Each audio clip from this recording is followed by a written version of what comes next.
গ্রীষ্মের প্রচণ্ড তাপ ও দগ্ধতা, মানুষ যখন অতিষ্ঠ তখন স্বস্তি নিয়ে এলো বৃষ্টি।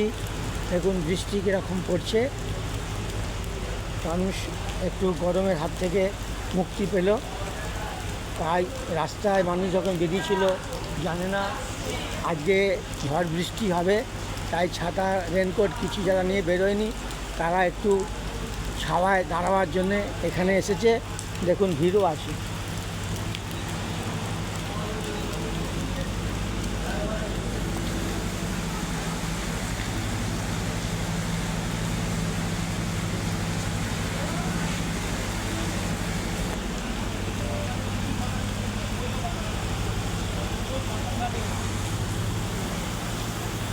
দেখতে পাচ্ছেন মানুষ একটু আশ্রয় নিয়ে দাঁড়িয়ে আছে ঝড় বৃষ্টির মধ্যে থেকে বাঁচার জন্য। নমস্কার।